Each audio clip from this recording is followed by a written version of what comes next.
Hi there, Phineas MacGuire Erupts, Chapters 7 and 8. Chapter 7. Here are some weird facts about what happened after that. Number 1. My brain had no problem making the switch from MacR to Ben. I think this was because I didn't like MacR, and I did like Ben, so my brain sort of forgot that MacR ever existed. Number 2. I started playing with dinosaurs again. Or at least I took them out when Ben came over to my house for lunch, after we sort of, halfway straightened his room so his mom wouldn't go ballistic when she saw it. When we got to my house, my mom had just come home from the store and was stuffing some doomed spinach into the refrigerator. I thought you said you didn't like dinosaurs anymore, my mom said when I told her I needed the stepladder to get the box of dinosaurs down from the top shelf of my closet. I thought it was a let it go box. A let it go box is one where you put stuff that you don't want to play with anymore. Can't turn the page. But aren't quite ready to send out to Goodwill. What happens is that you sort of forget about it, and then one day you look in your box and the box is gone and you can't even remember what was inside it in the first place. Okay, picture of Mom coming from the grocery store. And the boy's asking where the box of dinosaurs is.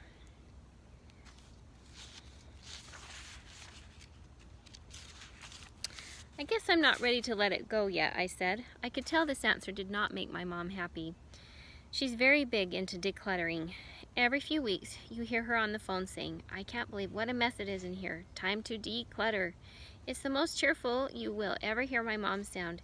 She sighed an irritated sigh. "Okay," she said, "you can get it down." Then she turned to Ben. "Do you like dinosaurs?" Ben nodded. My mom sighed again and looked at me. You could tell she thought I'd made a crummy choice when I picked Ben for my new friend. A reclutterer. That's like a crime to my mom. My dinosaur collection isn't all that great, if you want to know the truth. Partly that's because I stopped collecting dinosaurs in kindergarten, and partly it's because Marcus borrowed a bunch of my dinosaurs and didn't actually return them, so now most of my dinosaur collection is living in Lawrence, Kansas. Here are 2 things I learned about Ben that afternoon. Number 1, he's not only a drawing genius, but he's also a dinosaur genius. He knows every fact there is to know about dinosaurs, and he's pretty good at telling you these facts without making you want to jump out of your window just so he'll shut up. Okay, picture. He's really a pretty nice person. This is number 2. I realized this when he acted like my dinosaurs were very interesting and worthwhile, when in fact 2 of them have spent time in the microwave, 4 of them were left outside on the deck for 3 years in all sorts of weather conditions, and the rest of them have been pretty well chewed on by my dog Schmitty and my little sister Margaret. I wondered how a pretty nice person like Ben could have spent the first month of school acting like the pretty not nice person MacR.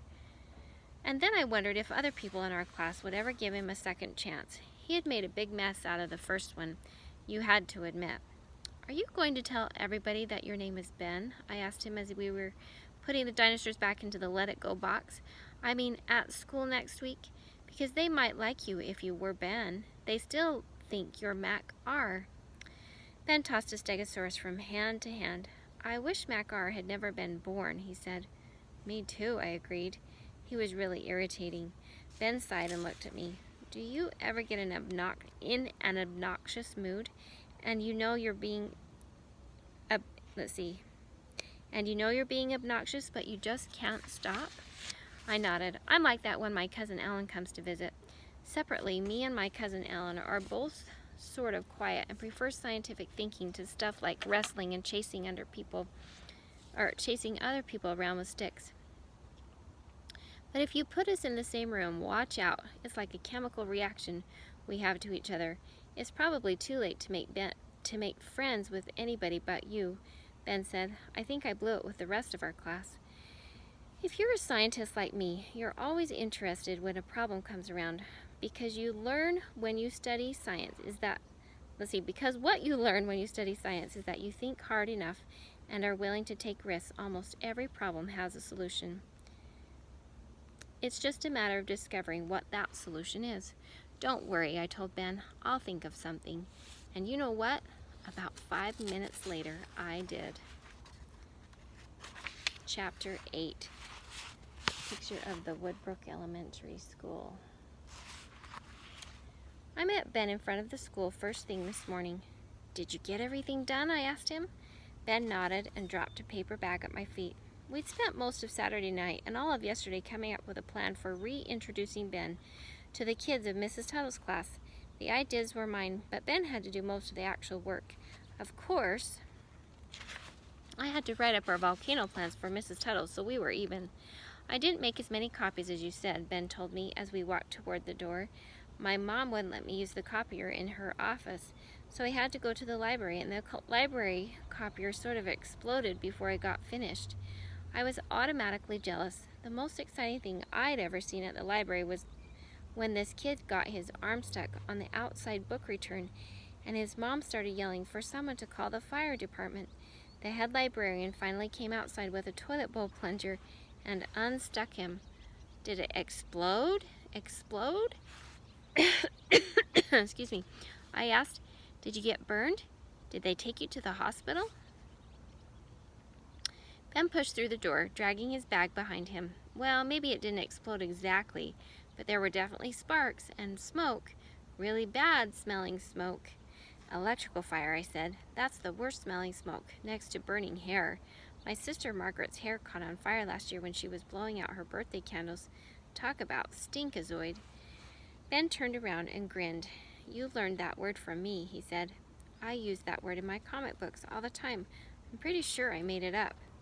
We were the first kids in school. That was part of the plan. To corner Mrs. Tuttle before anyone else got there and get her okay for what we wanted to do. This is a picture of the boys talking to Mrs. Tuttle.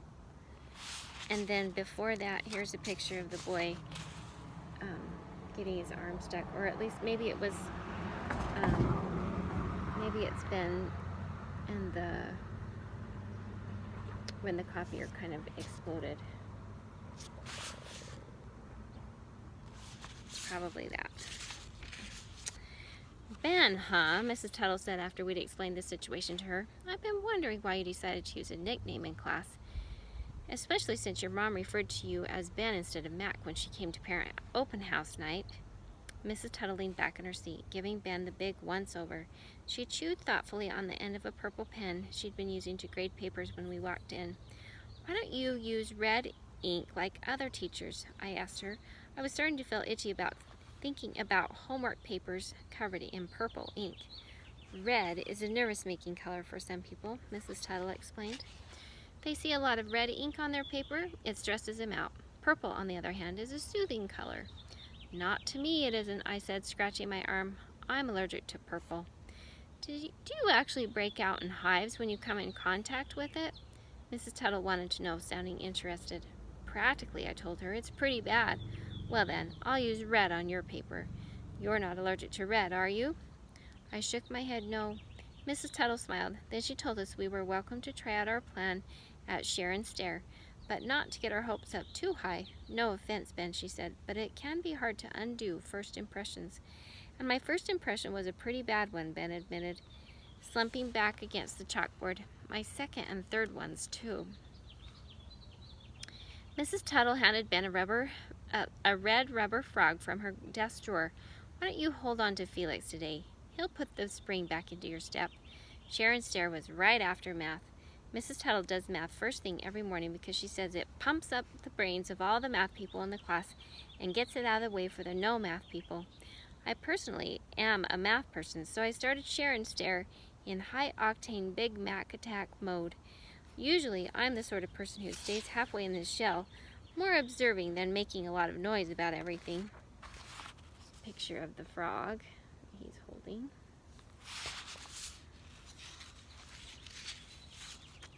Let's see. More observing than making a lot of noise about everything, but when I'm in Big Mac attack mode, watch out. "Ladies and gentlemen," I announced first thing. "Only moments ago, without anyone noticing, I made someone in this class disappear. Look around you and see who's missing." It surprised me how long it took for somebody to figure out it was Ben. He'd slipped out of the room a few minutes before. When Mrs. Tuttle was showing the class her fake poisonous rubber frog named Lester, the latest addition to her frog jar. Finally, Melissa Beamer figured it out. Where's MacGuire? If he's the one you made disappear, I hope he's gone for good. A bunch of kids clapped. I noticed that Aretha Timmons clapped loudest of all. Picture of Ben out in the hallway. Yes, that's right, I said. I made MacGuire disappear. And for my next trick, I'm going to replace him with someone much, much better. Who? Everyone in the class asked at once. Who? It sounded like a gigantic owl had just flown into the room. A practically famous artist, I told them. In fact, this artist has been observing our class for several weeks now, and I have some of his artwork to share with you. I pulled Ben's bag from behind Mrs. Tuttle's desk and took out a stack of stapled papers. There aren't enough to go around, so you'll have to share with a buddy, I said. Everybody automatically turned to the person to their right, except for the kids on the farthest right row, who automatically turned to their left. Mrs. Tuttle is very big on buddies. She brought this habit over from the first grade. At least she doesn't make us hold hands when we're walking to the playground. As soon as people got a look at the handouts, they got very quiet. There were 4 sheets stapled together, copied front and back. You could almost hear people concentrate as they looked at the pictures and read the words. I walked over to Aretha's desk and looked at her over her shoulder. She was staring at a picture of herself. Picture.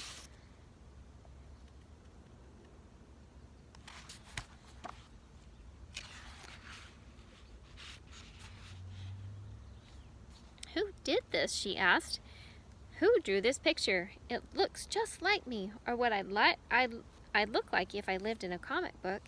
It was true. You could have looked at that picture cross-eyed and upside down and still known it was Aretha.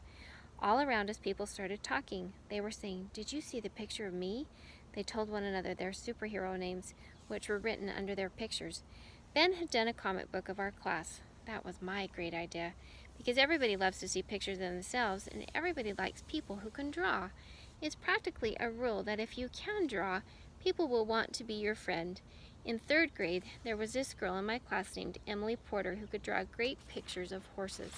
Okay, I'm going to show you the pictures, some of the pictures that he's drawn of his classmates.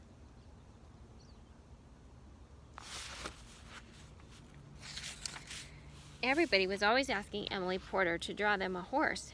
They completely ignored the fact that she cheated on spelling and math tests, and you had to cover up your paper if she sat anywhere near you. After people had had a chance to point out their pictures to everyone, I clapped my hands to get their attention. Would you like to meet the artist? The artist of this brilliant document? I asked them. They all nodded. I walked to the door and opened it. Ben was waiting outside in the hallway. He looked very, very nervous. As a matter of scientific fact, he looked like he might throw up any second. Ladies and gentlemen, may I introduce to you the world's greatest artist, Ben Robbins. When Ben walked into the room, he was squeezing Felix so hard I couldn't help but be glad that Felix wasn't real. Frog guts all over the floor might have made everyone forget about Ben's great art. Ben? Somebody yelled out. That's not Ben, that's MacGuire. Somebody booed. Mrs. Tuttle walked over to Ben and put her arm around his shoulder. Maybe you'd like to do some explaining now, Ben, she said. Ben nodded. That's when he told everybody that he knew he'd been a jerk and he was sorry. He'd said a bunch of obnoxious things at the beginning of school. He also told them that he wished that they would call him Ben instead of MacGuire. I'm tired of being a Mac, he said. He turned to me. No offense. I wasn't offended. I was tired of him being a Mac, too. 2 seconds later, Ben was mobbed. Everybody wanted him to sign the comic book he'd drawn of our class. People wanted him to sign the cover and buy their picture. Michelle Lee, who'd been in the same 3rd grade class as me, wanted to know if Ben knew how to draw horses. I sat down at my desk, feeling satisfied. Using sound scientific reasoning, I had come up with a plan to make people like Ben, and looking around the room, I could tell my plan had worked. You could tell that people had already forgotten MacGuire completely and thought Ben was great. Well, maybe not everyone had forgotten. Behind me, I could hear the sound of a pencil popping against a desktop. It was a very mad-sounding pencil. I turned around slowly. Maybe he can fool everybody else into believing he's changed, Aretha Timmons said, glaring at me. But I know better. That boy will always be MacGuire to me. End of chapter 8.